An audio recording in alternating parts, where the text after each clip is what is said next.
آمنوا كونوا قوامين بالقسط شهداء لله ولو على أنفسكم وبالوالدين والأقربين إن يكن غنيا أو فقيرا فالله أولى بهما فلا تتبعوا الهوى أن تعدلوا وإن تلووا ترضوا فإن الله كان بما تعملون خبيرا. كما ورد سورة النساء. ہر قسم کی حمد و ثنا، تعریف و توصیف بڑائی اور کبریائی لائق اور زیبا ہے صلی اللہ رب العالمین کے لیے جو ہم سب کا خالق و مالک ہے. درود و سلام کے بیش بہا نذرانے ذات مقدسہ مطہرہ پر جو ہم سب کے بیچ رشد و ہدایت بنا کر کے بھیجے گئے، جن کا نام نامی اسم گرامی احمد مجتبیٰ محمد مصطفیٰ صلی اللہ علیہ وسلم. میرے بھائی اور بزرگوں، خطبہ مسنون کے بعد قرآن مجید کی سورہ نساء کی آیت نمبر 135 میں نے آپ کے سامنے تلاوت فرمائی ہے. اللہ کرے کہ اس آیت کریمہ کا مفہوم اور مقصد ہم سب کے دل و دماغ میں اتر جائے اور بلکہ ہم سب کی زندگیوں میں رچ بس جائے. میرے بھائیوں اور بزرگوں، جیسا کہ مومن کی پہچان جن چیزوں سے ہوتی ہے ان کو اللہ اس کے رسول نے صاف طور پر، واضح طور پر قرآن حکیم کے اندر، صحیح احادیث کے اندر بیان فرمایا ہے. وہ ہے کلمے اور اعمال کے بعد سب سے زیادہ جو جس سے پہچانا جاتا ہے انسان کہ یہ محمد رسول اللہ صلی اللہ علیہ وسلم کا غلام ہے، وہ ہے انسان کے سب سے اچھے اخلاق، حسن اخلاق. ایک آدمی راستے سے گزرتا ہوا، سلام کرتا ہوا، مسکراتا ہوا، لوگوں کو دیکھ کر کوئی کمزور ہے اس کو جگہ دیتا ہوا، اپنی جگہ چھوڑتا ہوا آ رہا ہے، تو آدمی دور سے دیکھ کر یہ فیصلہ کر لیتا ہے کہ ہو نہ ہو یہ محمد کا غلام صلی اللہ علیہ وسلم. یہاں اس کے بعد اس کے حدود کچھ قائم کیے گئے ہیں.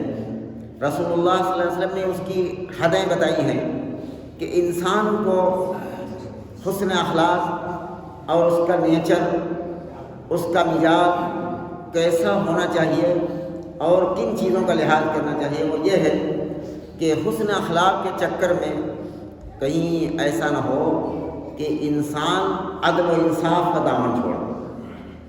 اس لیے قرآن حکیم کے اندر اس بیماری کا بھی علاج کیا گیا. اسی تعلق سے یہ آیت کریمہ میں نے آپ حضرات کے سامنے تلاوت کی ہے. اللہ رب العالمین نے فرمایا کہ یا ایھا الذین آمنوا کونوا قوامین بالقسط شہداء للہ ولو علی انفسکم. اے ایمان والو، عدل و انصاف پر مضبوطی کے ساتھ قائم رہو اور اللہ کی رضا کے لیے، اللہ کی خوشنودی کے لیے سچی گواہی دینے والے بن جاؤ. ہمیشہ جب کبھی بات آئے تو ہمیشہ سچی گواہی دینا. اور گواہی دیتے وقت کوئی بات کو جب پروف کرنا ہوتا ہے تو آدمی اس پر گواہ پیش کرتا ہے. یہ دیکھیے فلاں سے پوچھ لیجئے. اب گواہی دیتے وقت کن چیزوں کا لحاظ کرنا چاہیے اللہ رب العالمین نے اس کو واضح فرما دیا ہے.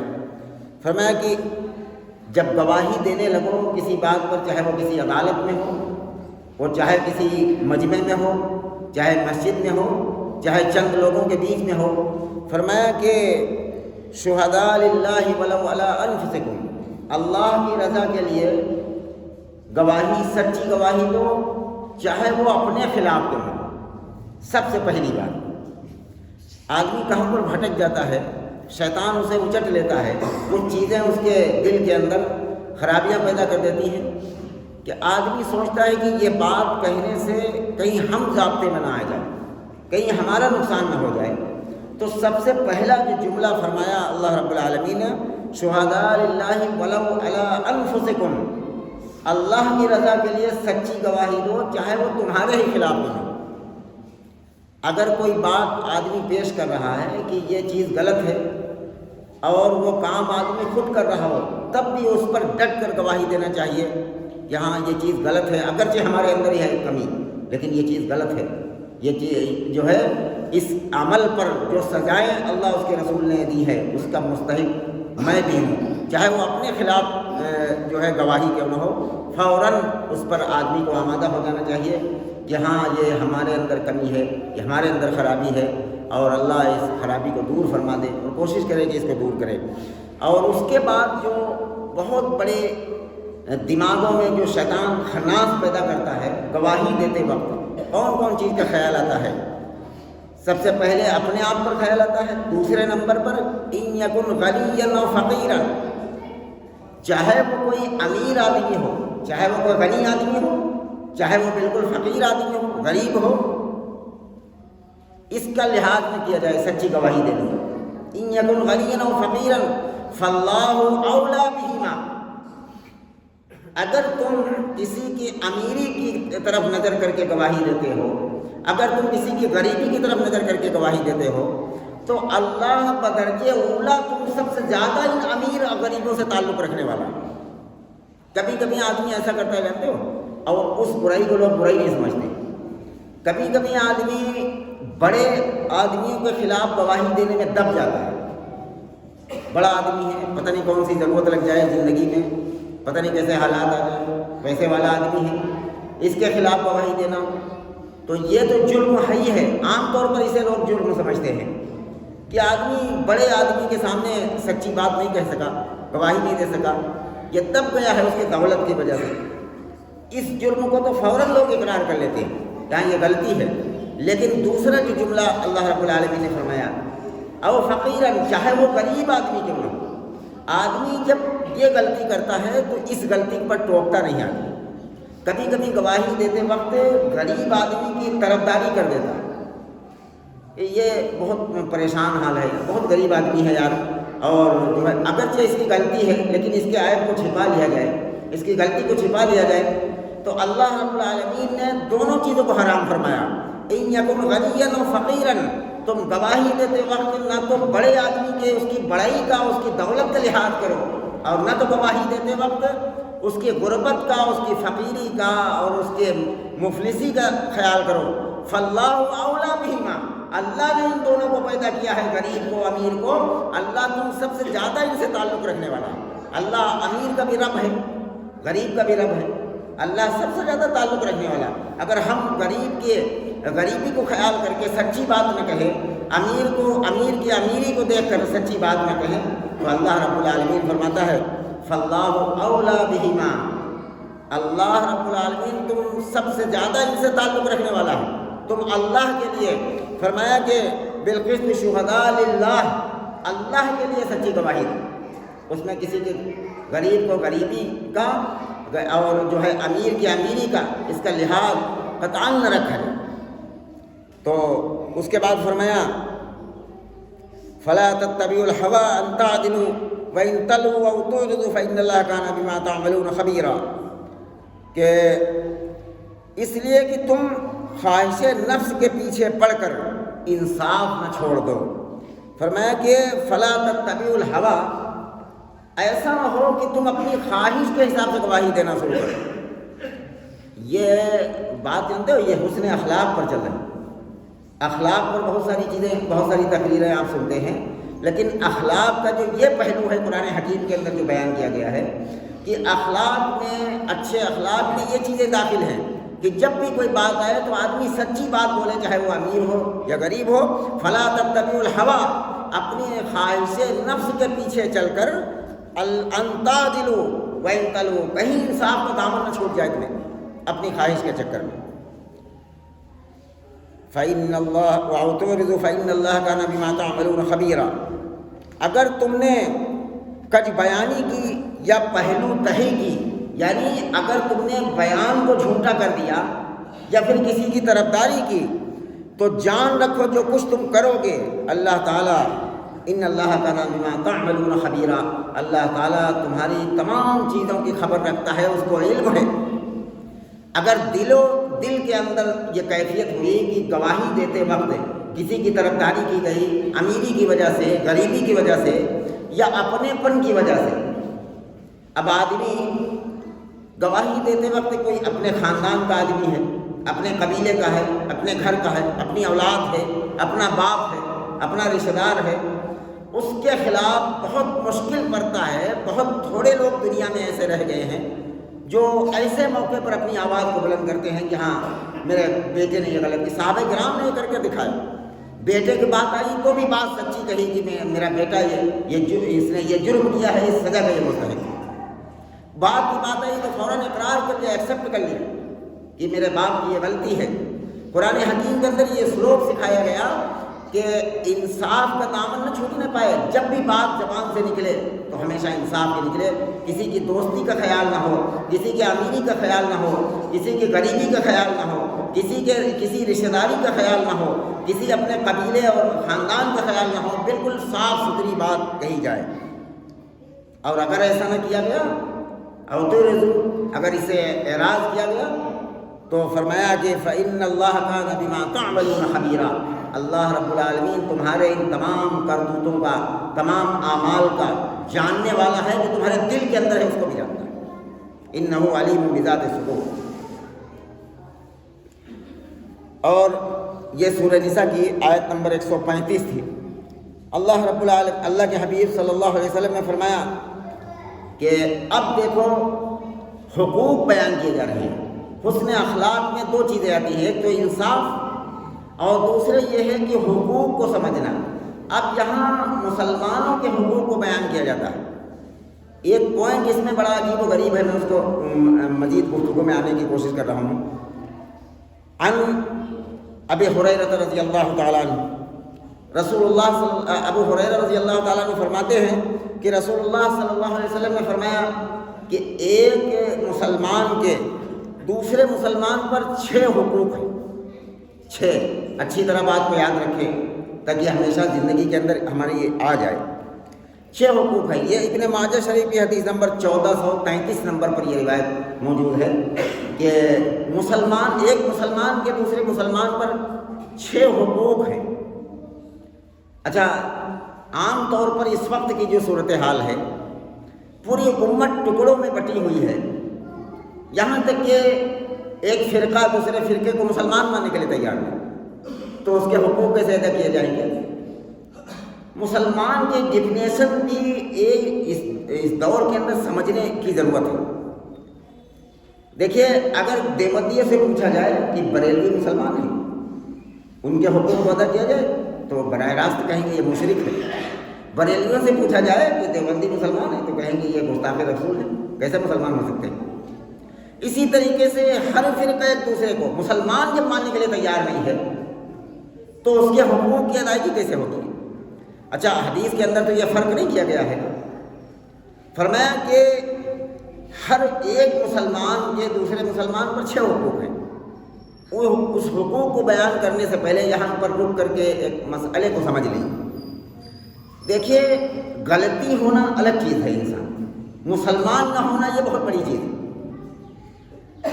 اگر کوئی شخص اللہ کا انکار نہیں کرتا ہے, رسول اللہ کا انکار نہیں کرتا ہے, قرآن حکیم کی کسی آیت کا انکار نہیں کرتا ہے, اور رسول اللہ صلی اللہ علیہ وسلم کی صحیح حدیث کا انکار نہیں کرتا ہے, اور قیامت کے دن کا انکار نہیں کرتا ہے, تو اور اسی قبلے کی طرف رک کر کے نماز پڑھتا ہے, جس قبلے کی طرف ہم رک کر کے نماز پڑھتے ہیں.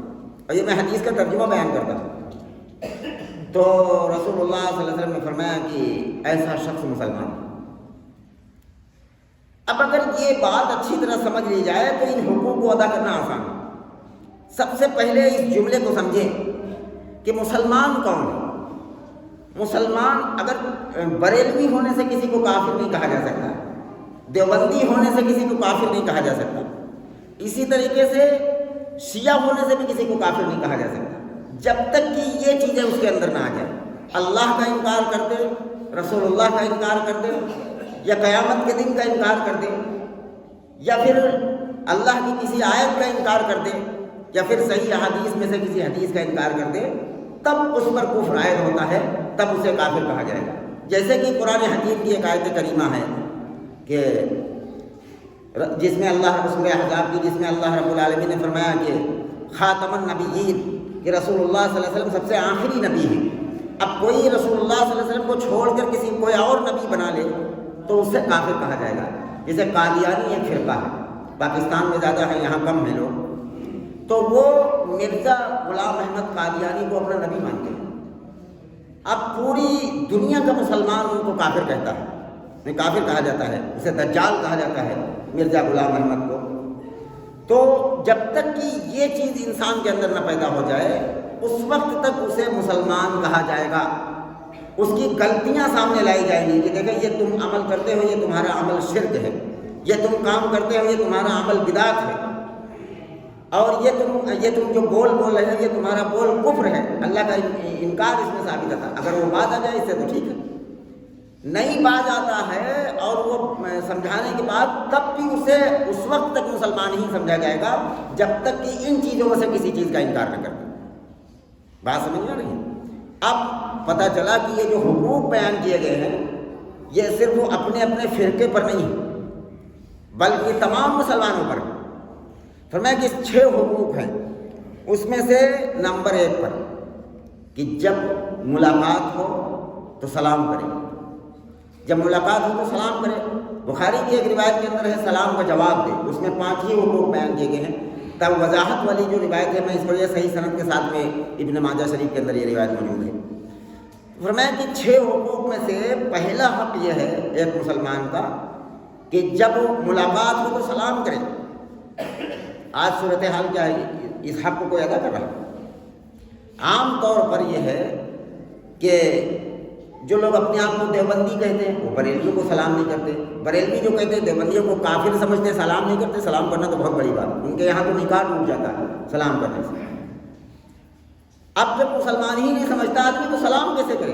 حقوق کیسے ادا ہوگا؟ قیامت کے دن پتہ چلے گا کہ اگر وہ شخص مسلمان ہے، اللہ کے نزدیک اس کا کفر عائد نہیں ہے، اگر اسے اس حقوق سے محروم کیا گیا، اس حق سے اسے سلام نہ کیا گیا یا اس کے سلام کو جواب نہ دیا گیا، تو جانتے ہو کہ حقوق مارنے والا، کسی کا حق مارنے والا قیامت کے دن کون سی مصیبت میں کھڑا ہو جائے گا۔ جیسے کہ اللہ کا حق مارنے والا مشرک ہے، اللہ کے ساتھ شرک کرنے والا، اسی طریقے سے بندوں کا حق مارنے والا بھی جہنم میں جائے گا۔ تو پتہ چلا اس چکر میں پڑ کر فلاں دیوبندی ہے، فلاں بریلوی ہے، فلاں اہل حدیث ہے، اس چکر میں فرقوں میں آ کر ایک دوسرے سے سلام کرنا آدمی چھوڑ دے تو سب سے پہلے نمبر پر اس حق کو مارا جاتا ہے۔ سلام ہر ایک سے کیا جا سکتا ہے، سلام کرنے سے نہ تو ایمان میں کوئی خلل پڑتا ہے نہ کوئی۔ سلام کرو اس کے شرک کو بیان کرو، سلام کرو اس کی بدعتوں کو بیان کرو، سلام کرنے کے بعد اس سے بات چیت شروع کرو، بھائی دیکھو تم اللہ کو چھوڑ کر جو قبروں پر جھکتے ہو یہ شرک ہے۔ سلام کرنے کے بعد اسے بتایا جائے کہ بھائی یہ جو محرم میں کرتے ہو، یہ 12 ربیع الاول میں جو جلوس کرتے ہوئے تمام تمہارے اعمال بدعت ہیں، قرآن و سنت سے نہیں ثابت ہیں، صحابہ کرام نے نہیں کیا۔ اس کے بعد سلام کیا جائے بہرا، سلام کیے بغیر نہ تو دین کا کام کوئی ہو سکتا ہے، نہ تو اس حق کو ادا کر سکتا ہے۔ کلمہ پڑھتا ہے، کلمہ وہی ہے، قبلہ وہی ہے، اسی رسول کو وہ بھی رسول مانتا ہے، اسی اللہ کو بھی اللہ مانتا ہے۔ جو غلطیاں ہو رہی ہوں غلطیوں کو بیان کیا جائے، نہ کہ اسے اسلام سے نکال دیا جائے، اسے یہ کہا جائے کہ یہ کافر ہو گیا، اسے سلام کرنے سے نکاح ٹوٹ جاتا ہے۔ ایسا نہیں ہے۔ جو رسول اللہ صلی اللہ علیہ وسلم نے بیان کرنا، کیا نبی کو علم نہیں تھا؟ اللہ کے نبی نہیں جانتے تھے؟ نبی نے خود بیان فرمایا لِتَفْتَرِيَ عَلَىٰ أُمَّتِي، میری امت 73 فرقوں میں بٹ جائے گی، ترمذی کی صحیح سند کے ساتھ میری بات۔ اور فرمایا كُلُّهُمْ فِي النَّارِ، سب کے سب جہنم میں جائیں گے، سارے فرقے جہنم میں جائیں گے، إِلَّا مِلَّةٍ وَاحِدَةٍ، سوائے ایک جماعت کے، ایک گروہ کے۔ صحابہ نے پوچھا یا رسول اللہ وہ کون سی جماعت؟ تو فرمایا کہ مَا أَنَا عَلَيْهِ وَأَصْحَابِي، جس پر میں ہوں اور میرے صحابہ، اس طریقے پر جو ہوگا بس وہی جنت کے اندر جائے گا۔ اب ہر آدمی یہ اپنے آپ کو چیک کرے کہ رسول اللہ صلی اللہ علیہ وسلم کا طریقہ کیا ہے اور صحابہ کا طریقہ کیا ہے۔ محرم کے موقع پر صحابہ نے کیسے عمل کیا، ربیع الاول کے موقع پر صحابہ نے کیسے عمل کیا، ان تمام چیزوں کو سوچ سمجھ کر آدمی اپنے عمل کو کرے تو وہ حق والی جماعت پر آ جائے گا جو جنت والی ہوگی۔ رسول اللہ صلی اللہ علیہ وسلم فرمایا کلہم فی النار، سارے فرقے جہنم کے اندر جائیں گے، الا ملۃ واحدہ، سوائے ایک جماعت۔ تو اس جماعت کی طرف لانے کی کوشش کرنا، اس کے لیے سلام کرنا ضروری ہے۔ میرے بھائیو یہ فرق یہ وہ ممبر ہے جس ممبر سے یہ بیان کیا جاتا ہے کہ ہر ایک کو سلام کیا جائے، ورنہ آج جمعہ ہے، آپ مسجدوں کے ممبر پر چلے جائے، تلوار کی طرح لوگوں کی زبانیں اماموں کی چلتی، وہ بتایا جاتا ہے کہ فلاں سے سلام نہ کرو، اس سے سلام کرنے سے نکاح ٹوٹ جاتا ہے، فلاں کے جنازے میں نہ جاؤ، فلاں دعوت کرے تو اس کی دعوت قبول نہ کرو، یہی تعلیم دی جاتی ہے آج کے دور میں۔ لیکن میرے بھائیو یہ وہ ممبر ہے جس پر چڑھ کر اگر آدمی سچ کا دامن چھوڑ دیتا ہے، ایسا امام قیامت کے دن اس کے آگ کی لگام اسی شخص کو لگائی جائے گی جس نے سچائی کو چھپایا ہوگا اور جس نے حق کو نہیں بیان کیا ہوگا۔ میرے بھائیو میں نے جو حق تھا اس کو بیان کر دیا کہ فرقوں میں بٹنے سے کسی کو کافر نہیں کہا جا سکتا جب تک کہ وہ اللہ کا، رسول کا، قیامت کے دن کا، قرآن کی آیتوں کا، صحیح حدیث کا انکار نہ کر دے، اس وقت تک اسے کافر نہیں کہا جائے گا، اسے سلام کیا جائے گا۔ دوسرا حق یہ ہے کہ جب وہ بیمار ہو تو اس کی عیادت کے لیے جائے۔ دوسرے نمبر پر بیمار ہو، جہاں رسول اللہ صلی اللہ علیہ وسلم نے فرق نہیں کیا کہ بریلوی بیمار ہو جائے تو اس کی عیادت کو مت جاؤ، دیوبندی بیمار ہو جائے تو اس کی عیادت کو نہ جاؤ، کوئی اہل حدیث بیمار ہو تو قطعی اس کے جنازے تک میں شریک ہو، یہ نہیں کہا۔ رسول اللہ صلی اللہ علیہ وسلم نے فرمایا جب کوئی مسلمان بیمار پڑ جائے تو اس کی عیادت کے لیے جاؤ۔ وہ الگ بات ہے کہ ایک اہل توحید ہے، مومن ہے، اس کا مقام تو بہت بلند ہوتا ہے، لیکن اگرچہ وہ کلمہ پڑھتا ہے اسے مسلمان ہی کہا جائے گا، اس کی عیادت میں جانا اتنا ہی ثواب ہے۔ تو فرمایا کہ اب یہاں پر رک کر کے ایک دوسری روایت کو سہارا لے لیتے ہیں کہ حضرت علی رضی اللہ تعالیٰ عنہ راوی حدیث کے، جو ابو داؤد کے اندر صحیح سند کے ساتھ میں موجود ہے، فرماتے ہیں کہ رسول اللہ صلی اللہ علیہ وسلم نے فرمایا کہ کوئی شخص کسی مسلمان کو جب بیمار سنتا ہے اس کی عیادت کے لیے اگر وضو کر کے جاتا ہے اور وہ تو اللہ کی رحمت میں غوطے لگاتا ہوا جاتا ہے اس کے گھر۔ اب یہاں آدمی اپنی جو ہے ذاتی لڑائیاں اور ذاتی دشمنیوں کو ختم کر کے اللہ کو راضی کرنے کے لیے نکلے، یہ وہاں پر یہ خیال نہ کرے کہ میرے باپ بیمار تھے، فلاں آیا تھا یا نہیں آیا۔ ہمارا اپنا فائدہ ہے، دنیا کے اندر دنیاوی کوئی فائدہ ہو کہ فلاں جگہ جانے سے تمہیں 1 لاکھ روپے کا فائدہ ہو جائے گا، وہاں آدمی یہ بات نہیں پیش کرتا ہے کہ یہ فلاں شخص جو ہے میرے باپ سے کم بندی تھی، فائدے کے وقت فوراً چلے جائے گا۔ آخرت کا فائدہ جہاں ہے وہاں پر ان چیزوں کو آدمی کیوں لے جاتا ہے کہ میرے باپ بیمار تھے، فلاں نہیں آیا تھا، اس کے اعمال اس کے ساتھ ہیں، لیکن مومن کا کام یہ ہے کہ اپنے فائدے کے لیے نکلو۔ رسول اللہ صلی اللہ علیہ وسلم فرماتے ہیں کہ وضو کر کے کسی مسلمان بیمار کی عیادت کے لیے جب جاتا ہے تو اللہ کی رحمت میں غوطے لگاتے ہوئے جاتا ہے، اور جب اس کے پاس بیٹھتا ہے تو اللہ کی رحمت میں ٹھہر جاتا ہے، اور اس کے بعد اللہ تعالیٰ اسے 70 خریف جہنم سے دور کر دیتا، خریف خے سے۔ اور جب پوچھا گیا رسول اللہ صلی اللہ علیہ وسلم سے یہ خریف کیا ہے تو فرمایا کہ خریف 1 سال کے برابر، 1 سال کے برابر، یعنی 70 سال چلنے کے بقدر اسے جہنم سے دور کر دیا جاتا ہے۔ اس میں کس کا فائدہ؟ کسی بیمار کی عیادت، کسی مریض کی عیادت کے لیے جاتا ہے آدمی، حال پرسی کرتا ہے، وہاں تسلی کی باتیں کرتا ہے، 1-2-4 منٹ کا کام ہے، 2-4 منٹ میں اس میں کیا بگڑ جاتا ہے میرے بھائی؟ کوئی بھی ہو، اگر وہ کیسے عمل کرتا ہے اس کے اعمال پر چھوڑو، اپنا فائدہ لو، اپنی آخرت بناؤ۔ ہمیں نکلنا، نیت کرو انشاءاللہ اپنے آپ کو بدلنا، کیسا بھی انسان ہو جانا ہے اس کے لیے۔ اللہ رب العالمین یہی فضیلت اللہ کے حبیب صلی اللہ علیہ وسلم نے بیان فرمایا، چاہے وہ کوئی بھی ہو، بشرطے کہ وہ مسلمان ہو۔ اور فرمایا کہ دوسری روایت جو ہے ترمذی اور جو ہے ابن حبان کی صحیح سند کے ساتھ میں روایت ہے کہ رسول اللہ صلی اللہ علیہ وسلم نے فرمایا کہ کوئی شخص صبح کے وقت کسی بیمار کی عیادت کرنے کے لیے جاتا ہے تو شام تک کے 70,000 فرشتے اس کے لیے مغفرت کی دعا کرتے ہیں۔ کون سی مخلوق ہے یہ؟ 70,000 وہ فرشتے ہیں جن سے کوئی گناہ نہیں ہوتا، جن کی زبانیں پاک ہوتی ہیں۔ کیا کہا؟ 70,000 فرشتے اس کے لیے مغفرت کی دعا کرتے ہیں، اور فرشتہ وہ مخلوق ہے جس سے غلطیاں نہیں ہوتی، جس سے گناہ نہیں ہوتے، گناہ کرنے کی اس کے اندر اللہ رب العالمین نے صلاحیت نہیں رکھی۔ وہ پاکیزہ مخلوق 70,000 فرشتے اس کے لیے شام تک مغفرت کی دعا کرتے ہیں.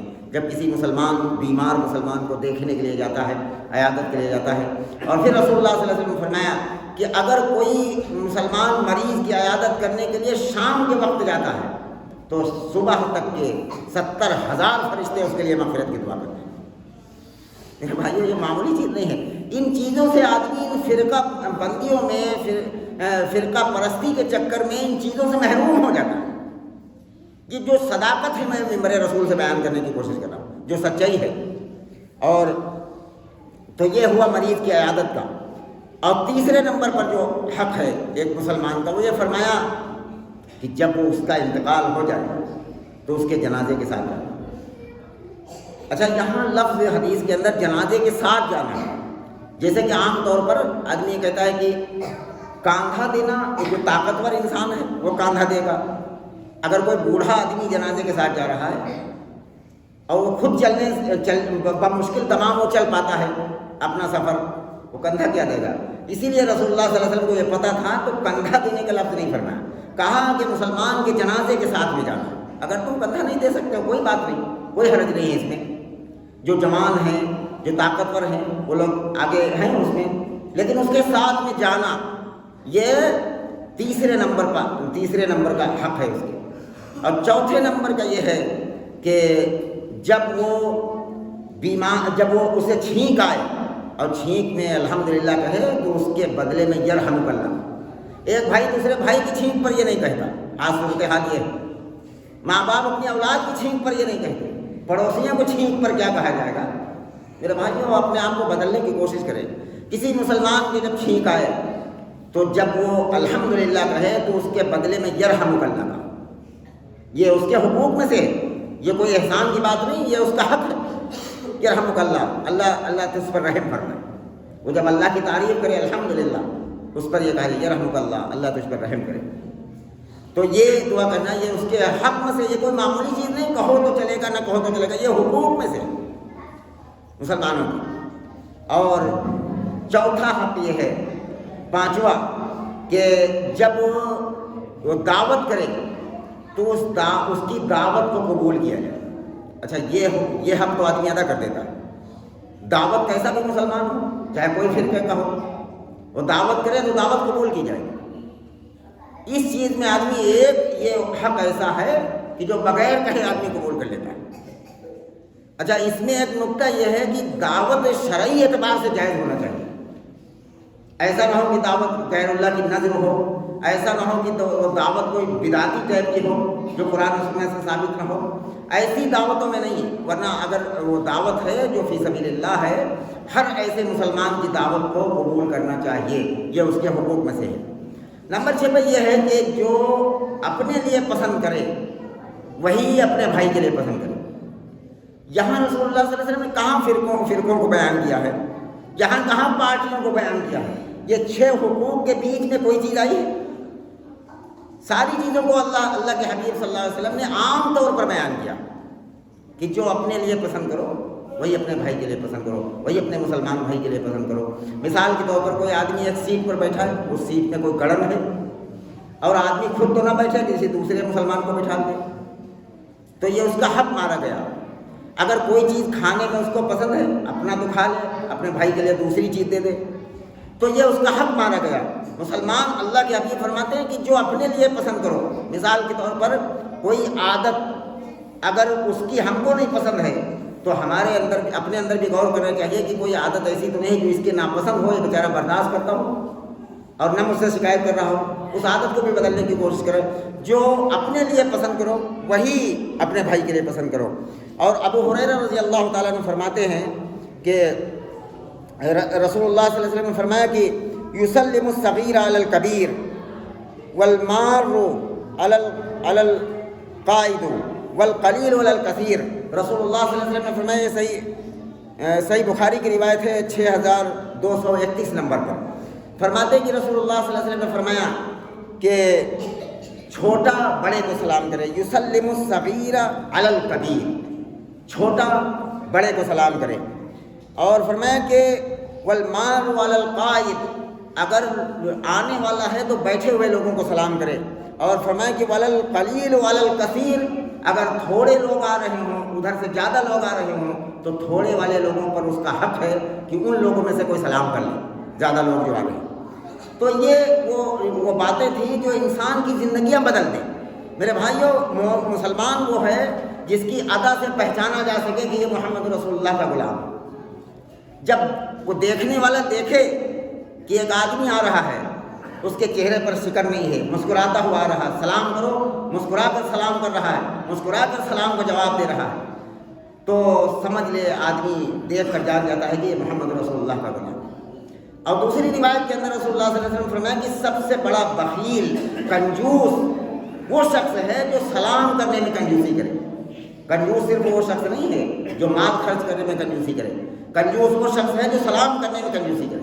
سلام میں فراخ دلی اختیار کرو۔ اللہ رب العالمین جو ہے افشوا السلام کئی تعالوا، ابو درداء رضی اللہ تعالیٰ عنہ کی روایت ہے ابو داؤد کے اندر کہ سلام کو پھیلاؤ، اس سے سر بلند ہو جاؤ گے، اس سے تمہاری ترقی ہو جائے گی۔ گھر کے اندر جاتے ہوئے سلام کرو تو تمہارے گھر کے اندر برکتیں آئیں گی۔ آج ہر آدمی پریشان ہے۔ برکت کا مطلب صرف یہ نہیں ہے کہ فراوانی ہو جائے پیسے، برکت کا مطلب یہ ہے کہ بیماریاں کم ہوں، برکت کے مطلب ہے گھر میں لڑائیاں کم ہوں، برکت کا مطلب ہے الجھنیں کم ہوں۔ یہ تمام کی تمام چیزیں آئیں گی۔ گھر کے اندر جانے والا ہر شخص یہ طے کر لے کہ گھر کے اندر داخل ہوتے ہوئے سلام کرنا ہے، اس سے برکتیں آتی ہیں۔ یہ حدیث کا ترجمہ تھا جو میں نے بیان کر دیا۔ اللہ رب العالمین سے دعا ہے کہ جو باتیں کہی وہ سنی گئی ہیں، اللہ ہم سب کو اس پر عمل کی توفیق عطا فرما دے۔ یا رب العالمین ہم سب کو جب تک زندہ رکھے اسلام پر، جب موت دیجیے تو ایمان پر خاتمہ نصیب فرما۔ یا رب العالمین ہم سب کو اپنی اور اپنے رسول کی سچی پکی محبت نصیب فرما، اپنی اور اپنے رسول کی سچی پکی اطاعت نصیب فرما۔ یا رب کریم کرم کی نگاہ سے اس امت کو دیکھ لیجئے، رحم کی نگاہ سے اس امت کو دیکھ لیجئے۔ ہمیں جو جس لائن سے پریشان ہیں اللہ سب کی پریشانی کو دور فرما دیجئے۔ جو بیمار ہیں گھروں میں اسپتالوں میں سب کو شفائے کلی نصیب فرما۔ پوری امت مسلمہ کی حفاظت فرما۔